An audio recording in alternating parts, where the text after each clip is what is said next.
Hi, welcome back to Jansen Art Studio. We're going to paint the titmouse now. If you've looked at that cerulean warbler, some of the other ones, and some of the ones that we've done out of the bird book and everything, that titmouse will be kind of fun to do. It's a little bit different. He has a bigger eye, and I have him now. I've transferred him up and kind of looking down a little bit. We'll fill in with some flowers and everything, but I got the main part of the bird on here. And like I say in the book and other things, you've got to start to develop your plan. I'm going to have him here.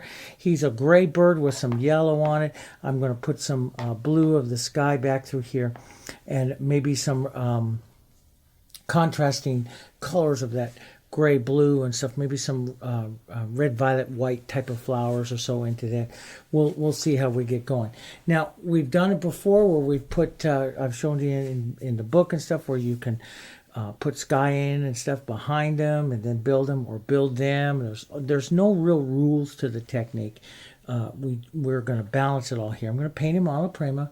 I'm going to start out first with kind of a real blue violet color, so a little bit more of an ultramarine blue color. So I'll have the blue and red violet and some white, so a little bit different type of blue here. And let's get that right up here. I'm putting him on a 11 by 14 canvas here, canvas board, and I put a little bit of texture medium over the surface just to smooth the surface just a little bit, but I leave a few little rough spots so it looks like the highs and lows of a painting. I like to do that as well. So let's just drop this in, and let's just drop some white out here. I've got a little dirty red in there, that won't hurt. Let's drop some of that in there like this, and let's just run that in and out here. And if I lose too much of my canvas board like I just did up there into the corner, as that starts to dry, I'll just pull some white in from that corner back in, and that'll lighten it back up. So I don't worry about it at all. There's ways to fix it all. So let's put a little bit of that out there, run that around, a little bit of that heavier right here by him, right through him a little bit. I can still see him lightly here, and you can just take your paper towel and just back out a little bit of the color on him. But have to leave a little blue on him, though. Is going to give harmony between him and his background, so that'll work there. And we'll just take some of that right off of that, right there, and that'll work pretty good. Just a nice, and it's a very painterly background. That's what I like. So I'll just pull some light whites back like this, right in from the edges here, and establish that, light corners and stuff. They say when you do a good vignetted canvas, and that's what this is called when I'm doing vignetting, that 20% of the canvas or so should maintain its original color. And I don't always find that true, but that's just a good working spot. Now let's come down and let's take a green. I'm going to use a pine green. So basically in these set of videos, I'm using the colors that I used in the bird book, which are your painted simply colors of your Hansa yellow, your phthalo blue, your warm naphtha red light, your cool red violet, your black, your white. Then into the book I also added a burnt sienna, which makes beautiful toners for yellows. Also had raw umber and burnt umber and pine green. I didn't use that much burnt umber, but you can always have that out. Burnt umber, burnt sienna are beautiful toner colors for the any of your yellows, your Hansa yellows and stuff. Here I have kind of a nice bright yellow green, and nice that I'll use to that, maybe a bit of the black. I love the yellow green that comes from black and yellow. That's also very pretty.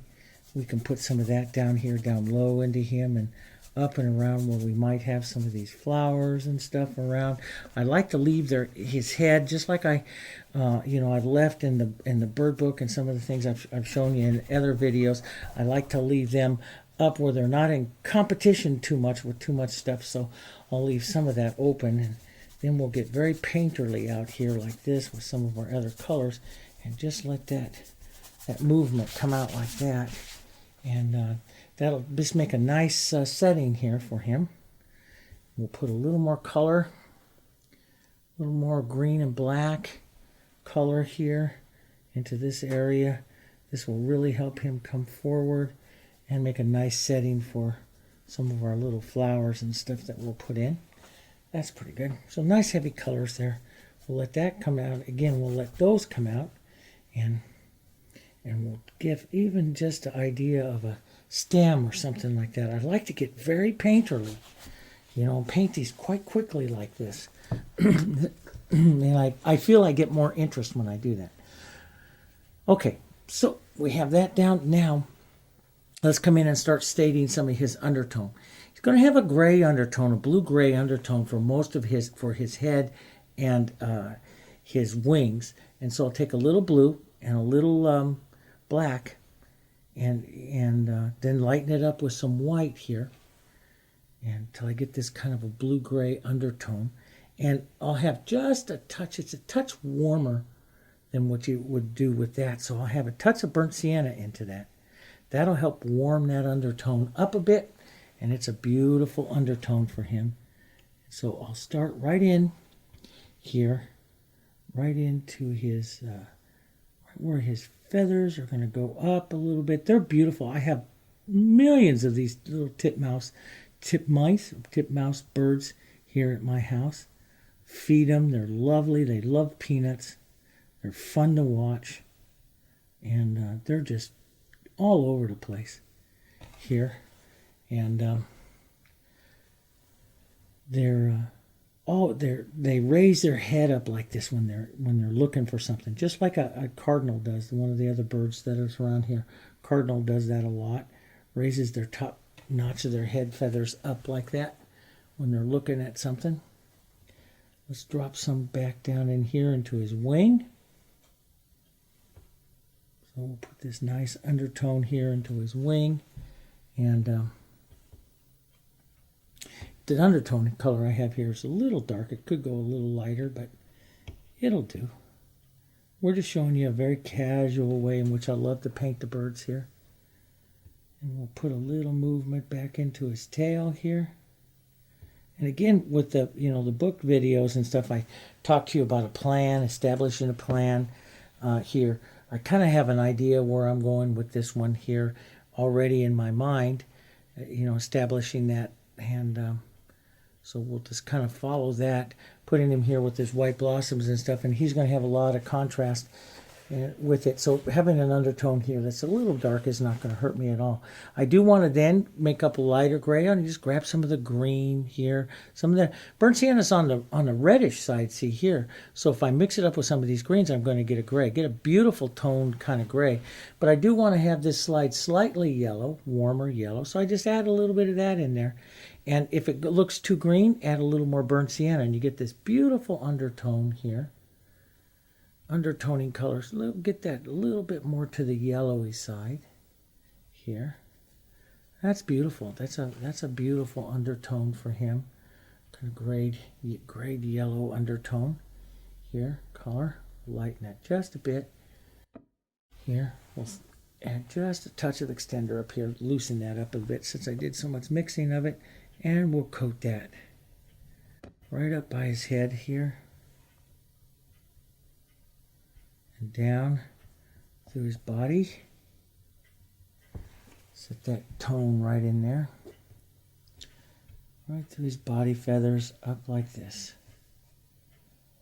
And we'll be using a lot of shape following strokes as we go to base him in. I'm going to take some of this tone and I'm going to go right up into his face here and put those two tones together. Take some of this and put it right up underneath his beak. Here, right up around his eye, he's going to have a big eye ring. Sometimes, their eye is so huge, and these little guys, the eye is so huge, and I always think, gosh, should I take it down a little bit to make him more of an attractive bird? But that's him, and so you got to paint him kind of where he goes. I'm going to take some of this kind of tone here, then and put it on like the back of his wing here. We'll push into that just a bit. That's great.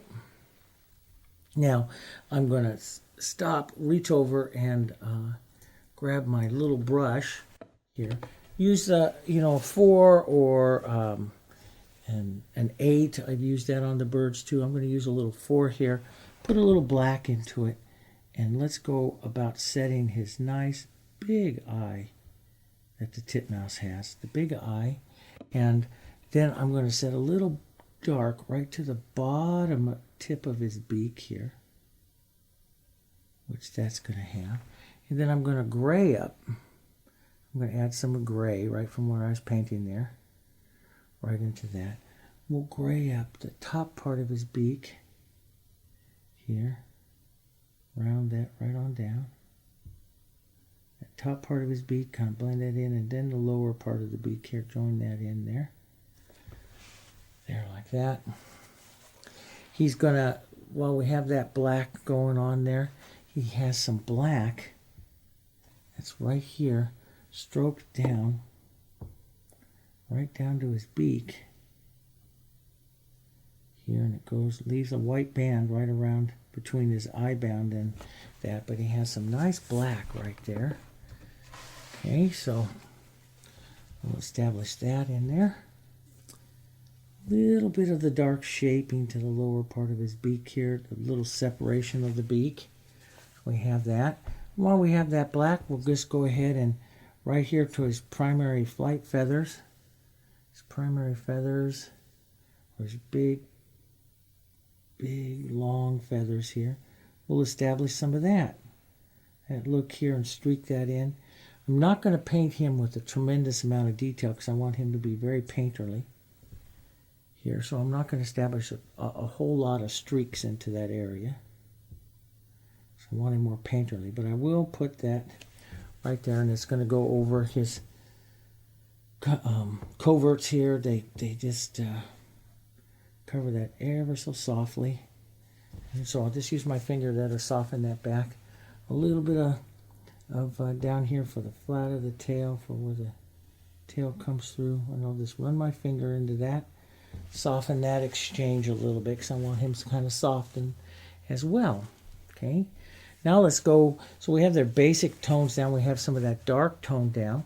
Let's take a little bit of burnt sienna right up here, and we'll add a little more yellow to that, and this will give a nice. He has a kind of an orangey, yellow orangey undertone here, and this burnt sienna might be just orange enough for us. If not, we can add just a tiny touch of the Naphthalene red light to that, and that's pretty nice. And we'll establish a little bit of that right in here. Just a nice coloring right in there for that. Maybe down this side of his body here. There we go. Now we're going to use some large area feathering here. Take some light color into this for him, right into all this, right in here. White tones. We'll make some of it kind of gray, some of it up here towards the yellow side. Beautiful large area feathering. I just use my brush like this, my flat brush like this, and I'm just going to establish some strokes contouring his body here. Just like this. Contouring his body and moving these together, these colors together. Here. Here like that. And sometimes I soften them with my fingers here. Sometimes I love it when I pick up a little of that green and then I'll just run that through again like that. Just pick up color like this into the brush and just run that through. It makes beautiful strokes of feathers here. And very purposeful strokes. Here, run this back like that. Just give some nice feathering look and slowly lightens him up. We can slowly pick up some light color here and build this chest, pulling out like this and then down, pulling out like this and then down, here like this. And this is where I really love that thick paint, because that thick paint is what makes these feathers. Thin paint does not. Like I said in the book, the consistency of this paint is so important. That's what's giving this feathering look to him really fast, is this real thick paint that I use. Thin paint will not do this. You can't do this with bottled acrylics, or you can't do this with flow acrylics. It just won't happen. Okay, let's lighten our gray up, and let's come here, pull this through this way, and this way, and this way, and this way, and down, and he'll come this way, and this way around. Okay, let's get a little bit different gray here, just white right into this blue gray over here, and let's just make that a little different. Through. Right like this. Bring those right together, right in there like that. I'll take a little bit of this light gray, pull down here, and then a little bit of this other gray, and pull as well, down or up, but it's just moving these two grays together here on his face. Here. And we'll do the same kind of over here to his coverts. That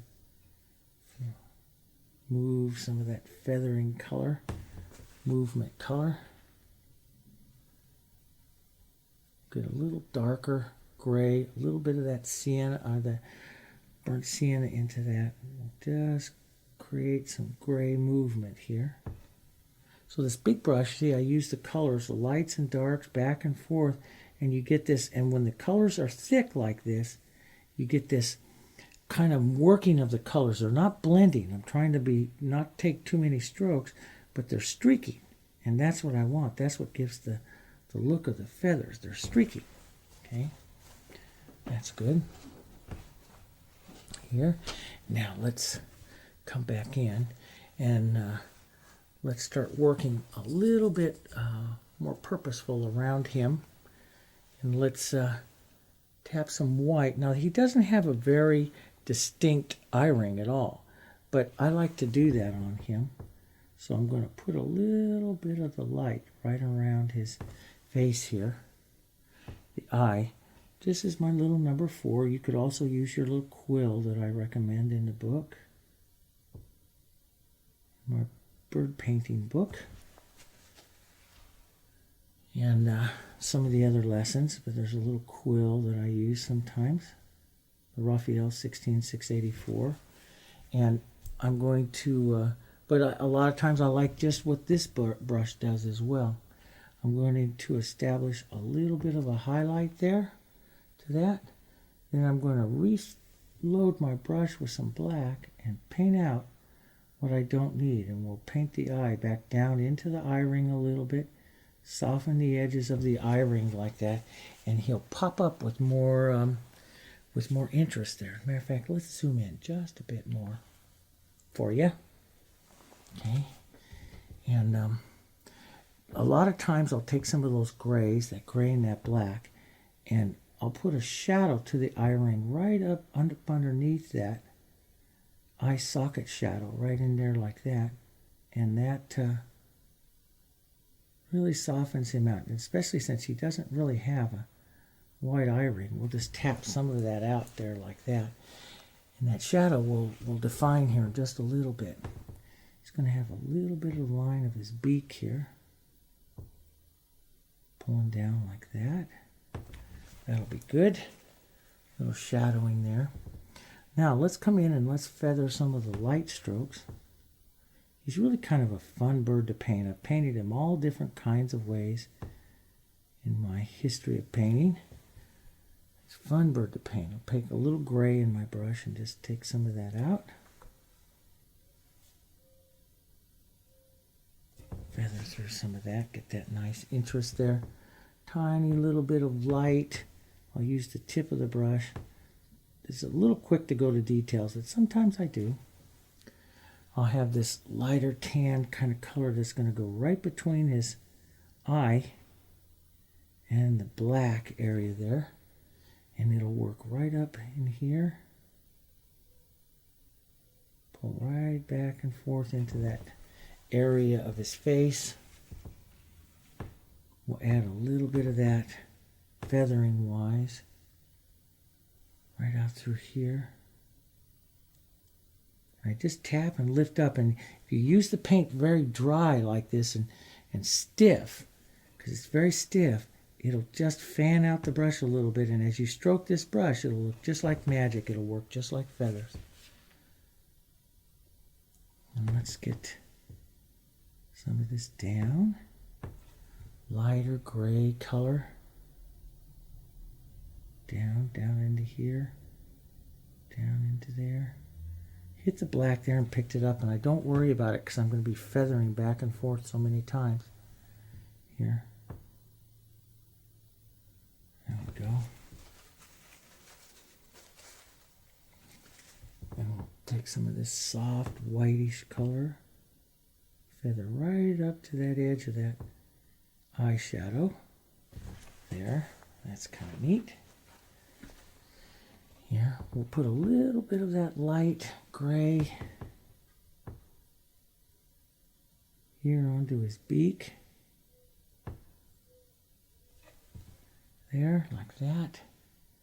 And maybe a small touch up underneath of the creamy kind of gray.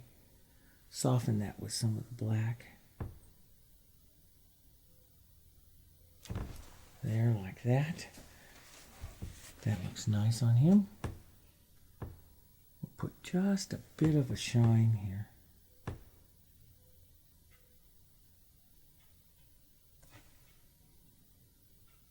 And what I'm painting from here is I have all kinds of photos sitting over on my computer right there, right off camera a little bit. And I just look over there and I've drawn him, and then I've got all kinds of versions of him there and photos of him, so I see him in all different kinds of ways,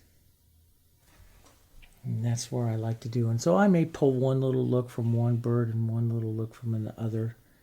You can find him though sitting in all different kinds of stuff, and I got all kinds of photos of him, internet photos and my own personal photos, so I have all kinds of inspirational stuff from him. Over the years, painted him several times. So there we got a nice look to that. Now, before I go continuing on here, and because I've got a feather up by his head and all that kind of stuff, I want to increase the power of my blue that's up behind him. Now, I've said this, numerous times in the last couple of videos and in my latest book and stuff, that this is really needed when you're going to paint him. I need to get that a little bit brighter so he plays against that brightness. So I'm going to take a little more blue. Let's just take some brighter blue right down here. And a little bit of that red violet. And let's really get that a little bit lighter. But I need to get this in and around him pretty opaque so that it'll come forward. And so I'll actually paint up right to him here. Use this I call this negative painting, and I do it a lot now in the painting. And when I was a decorative painter, we never did because we always worried about getting stuff into it, and so we'd always make the backgrounds perfect and stuff. But when I paint like this, alla prima, which I love, this has become my favorite way to paint. When I paint like this, we make the background part of the painting. So at some point in time, I step off and start doing this to the background, which is moving more color right around where he is, and this will help him come off of that area there. He'll play better against the sky because there's physically more paint there for him to play against. See? Okay. There we go. Like that. Just like that. So that's good. So he plays really well against that. Now, I'll go back and we'll reset some of his feathering. Let's go back to some of the darks here. And we'll just pull some of the darks in from those edges. And then we'll turn around and pull the lights in as well. But he'll play up against that now. Now we'll set some of the lights here as well.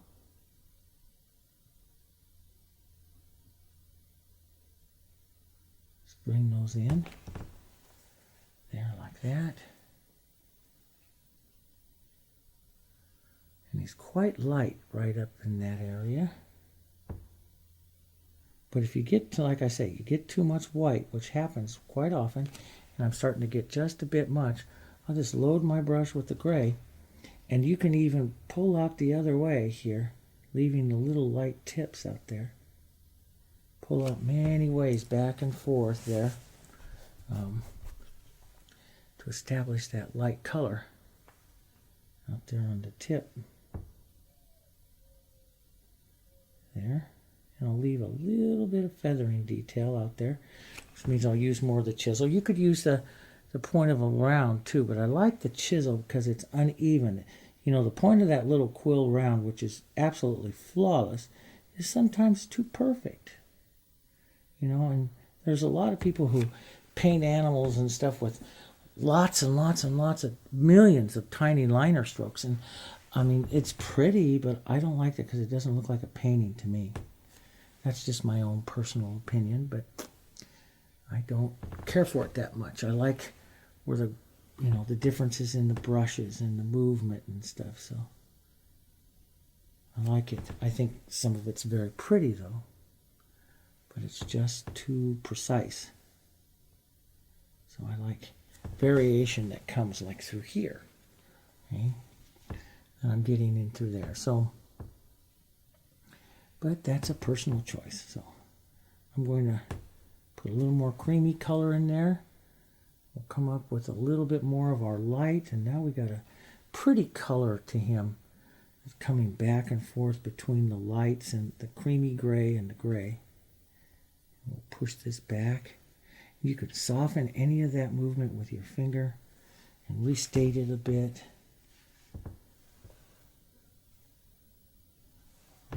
We put that back on. I'll do this, and like I say in the book, if you've got my book, I say I do this kind of stuff 5-6 times sometimes onto a bird until I get the look to the bird that I like. And of course, I hear him chirping at me all the time that he's out of peanuts. So as I'm feathering him here, that's what I usually think of. All the interactions I have with the birds. So I'll just feather up a little light right there like that. That's kind of pretty. He's got a lot of movement down here where his head, of course his head's going to be bending here. So you can really put, now there's sometimes when I feather, I cut the brush like that and put a little edge, little corner. And I lean over on the corner, and that'll put like little detailing there to those little feathers that you could do right there like that on him. And sometimes I like to do that, and just in, you know, it's kind of a choice. I'm going to bend some of this right around here, because I think that'll be a beautiful reaction to his, and it's up where he's soft anyway, right up in this area. And we'll bend some of this light out like this. And that nice streaking of that feathering, just grabbing some white now, just some white into the brush, putting some of that on here, and then pulling a little bit of that white here, right around the corner here like this, feathering some of that up like that. That's kind of pretty. Top just a little bit of that white right up around his nose here, up into this area, just to break that up just a bit. That little tiny taps there just adds so much to the birds. Right in there.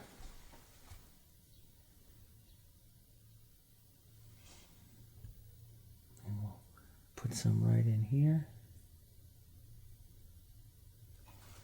There. Again, you can always reload. If you get too much, you can always reload with a little black or a little gray and go back and restate that. Pull down through it again.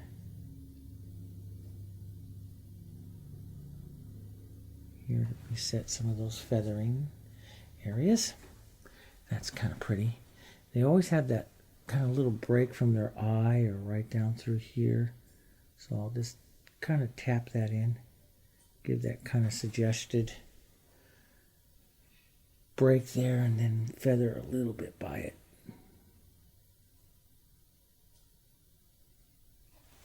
There we go. Another one of just movement. This is a bit long, so I'll shorten that up. So you can take and you can go back and forth between the lights and the darks, and this brush is just really nice to establish those feathers. There, like that. That's great. We'll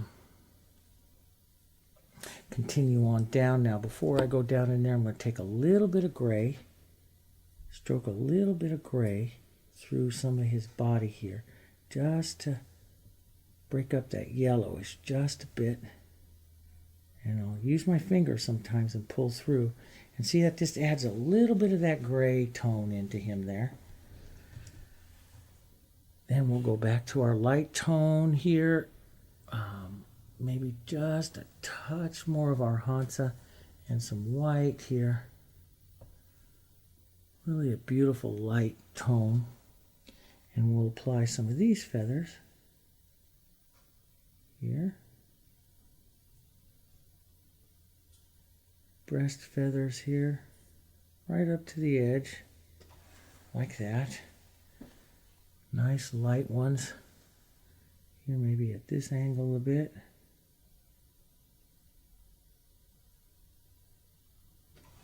There, like that. And down the center line of his body. Increase the length of the strokes. That's what we do. Try not to line them up in like little waves of feathers. They all have different lengths. There, like that. And at some point I'm going to stop in there because I don't like to, I like to leave his body softer down here, so you really go up there towards his head. That's what I like to do. I'm going to go back to some of my grays in my bigger brush here and establish some feathering movements here, right on this mantle and his front scapulars here. There we go. And then I'll use my smaller brush just to turn some of them into like little feathery looks here. Just a few of them. It looks like the coverts here. And then I'm going to take some light right with this right onto the brush. Let's even get a little bit more light.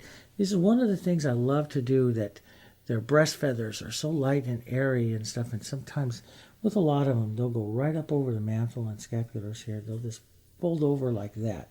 And when I see that on birds, that's one of the things I look for into the birds, because I love to paint that like that, where that wing just tucks into those right there. I just find that just to be a real interesting area right there on the birds, and I like to include that. We'll include kind of the edge of the covert here. Overstate it just a bit.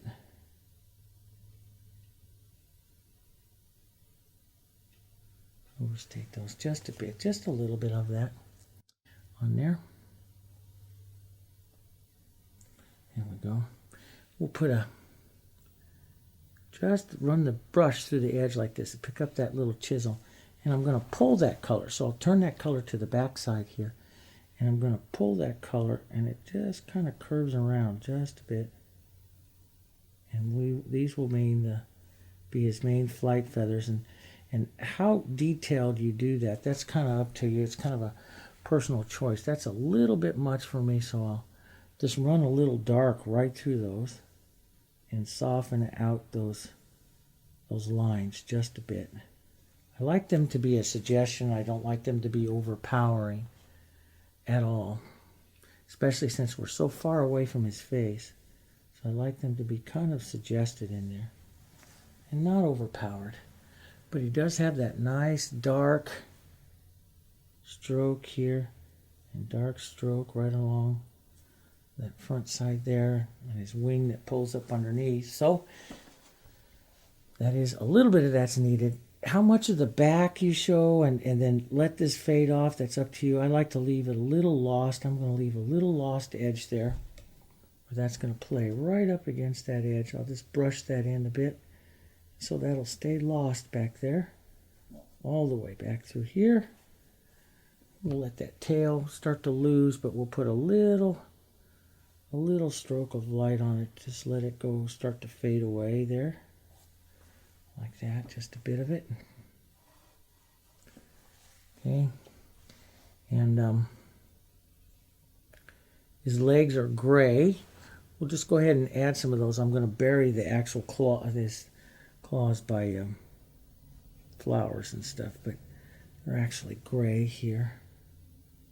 Put a little dark. I like to just quickly state these because to me they're, you know, like I said in the other one and stuff, they're very much like a Jurassic type look to them. Like a, you know, they're huge. I mean, of course they use them for gripping the trees and everything else, and so, but they're just huge and they overpowering to the bird itself. So I tend to understate them real quickly.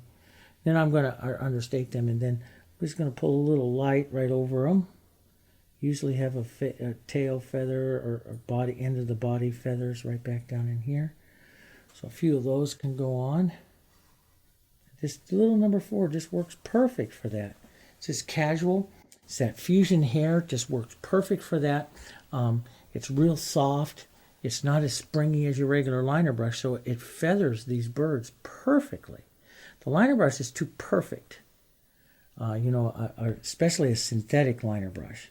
It's too perfect and feathers and springs to your hand, and so it does the same stroke over and over and over again. It's great for comma strokes, all that kind of stuff. But when you're trying to paint natural items, it's not, because it repeats the same stroke too perfectly each time.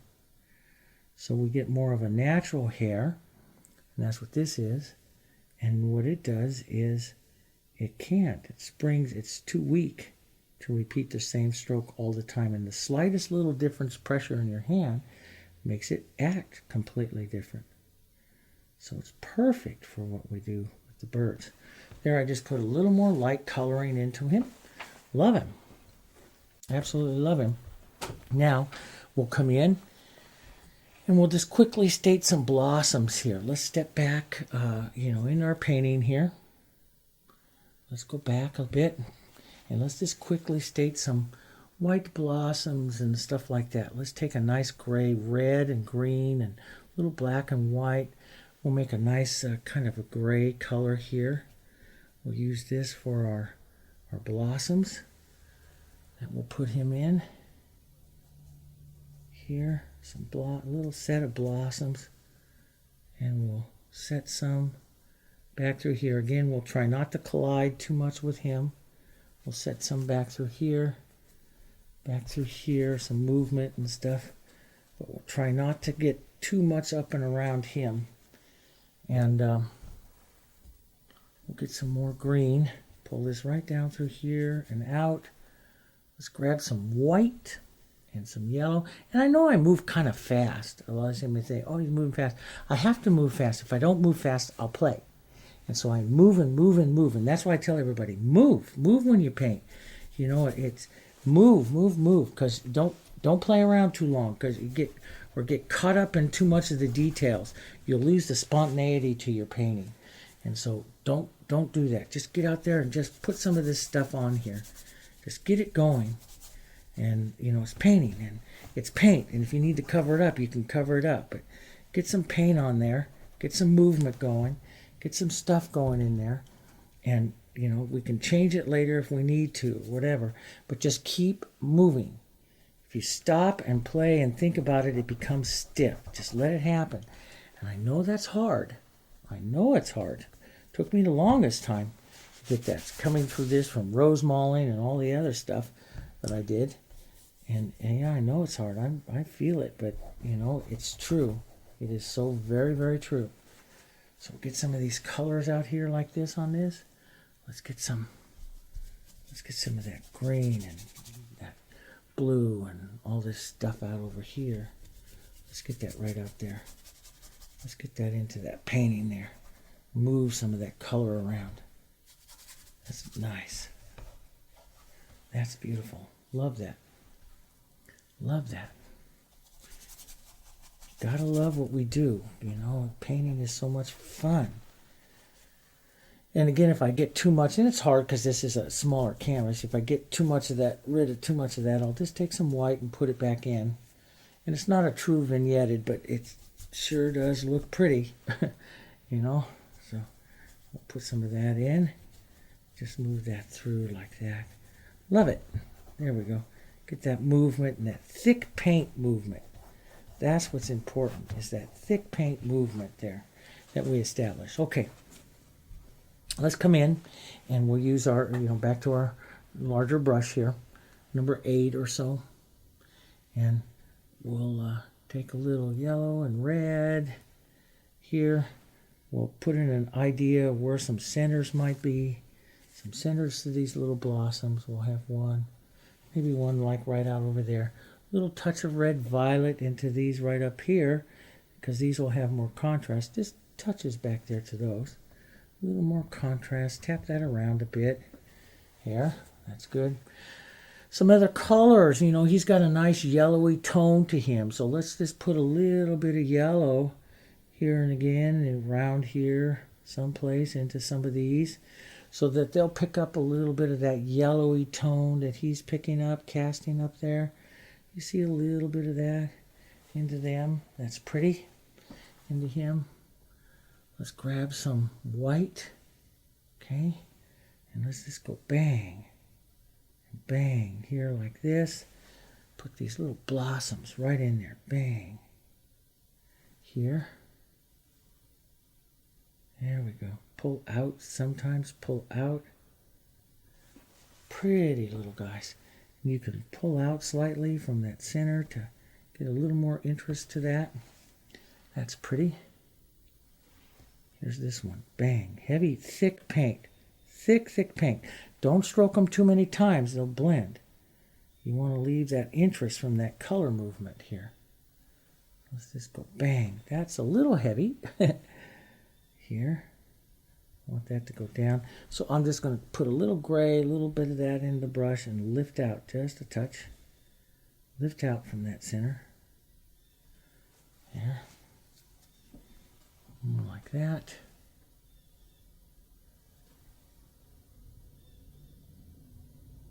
There we go. Yeah, we'll strike that across and pull that in. There we go. And around.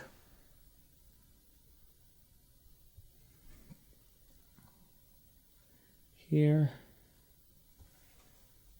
Some right down, some more dark right in there. So got that kind of taken care of there. That too light a color. But we do want to have some of that nice heavy. So I just pick up that nice thick white and just lay out a stroke or two on there. And that really just makes that blossom just sing. Here. That's what I want. Let's just casually pushing the blossom out into here. Casual blossom. Shape. Here. Onto this other one.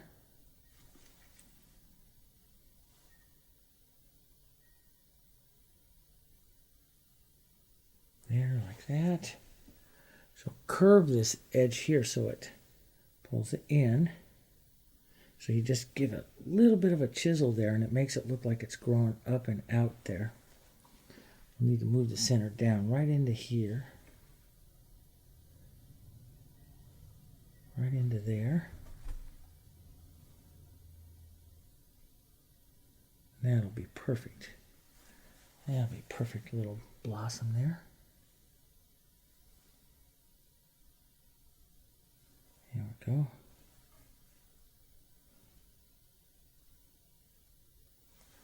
There, that works pretty nice. Just casual ones back here.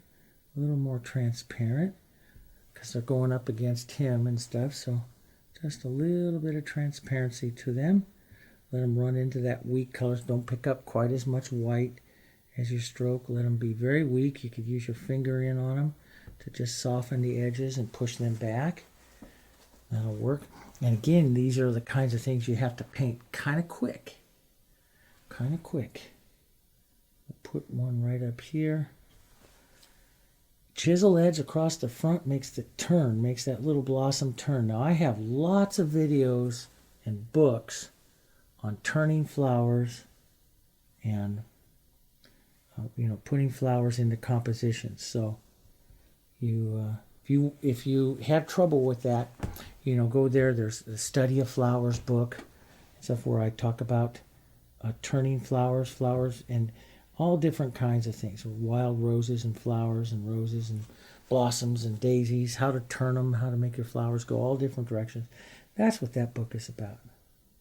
And it's about painting all kinds of flower compositions. So if you want that, that one will show you a lot more about how to put a bird like this into a composition like that.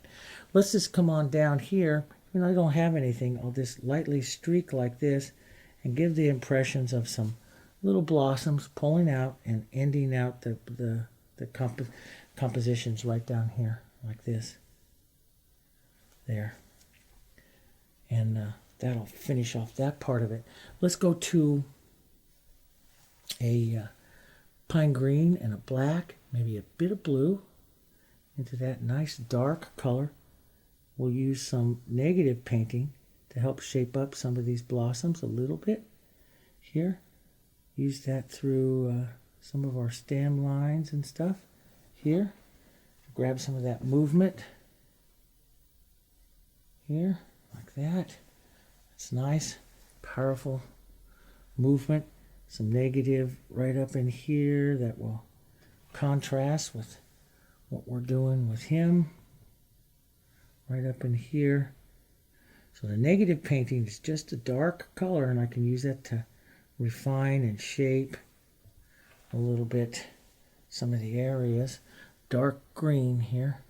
I'll lighten the green a little bit, and you could still use some negative painting with the lighter green out here as you come out here. Okay. But think of that negative painting to help you. And look how this slides together with all of this other color that's on the background. It feels and looks like oil because I'm using a lot of paint. I've got a lot of stuff going on here now, using a lot of paint, and it just feels and looks like oils. And that's the secret of it. You got to use paint. And many acrylic painters don't use enough paint in their paintings when they go to paint stuff. And so their paintings come weak. But, I've developed artistic paint systems, for years and years and years. And one of the things that we have now is the acrylics, the Heritage, it's a ground pigment. It uses the same pigments that you find in oil paint. So there's no reason why you can't make this look like oil paint if you use it as thick as an oil paint. That's the big thing. Are you going to use it as thick so you can get that thickness to it as oil painters do? There we go. Get that movement in there. Let that just fade back there like that. And there, we'll get some of that.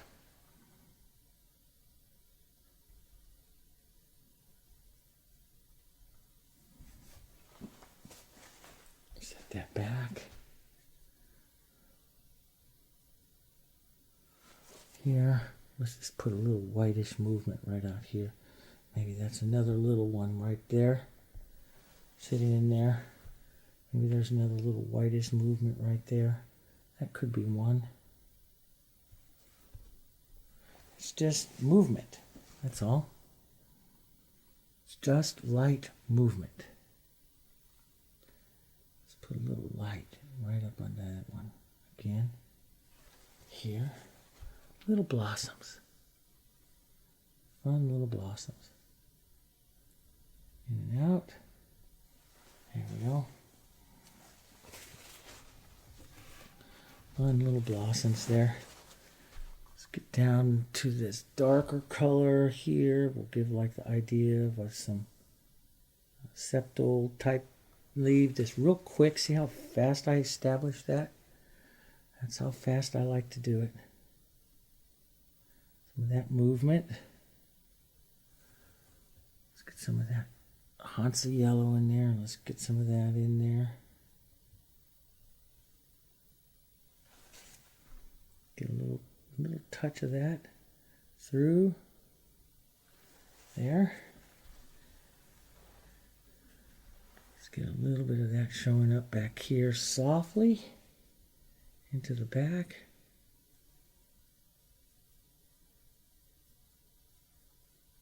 Just push and roll this brush around. See all that beautiful stuff it does out there for little stems and stuff. It's just wonderful for that. Let's put a little idea of maybe another one, just bang right out there.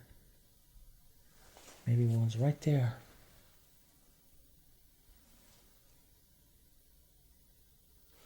There we go. Maybe just turns there just a bit.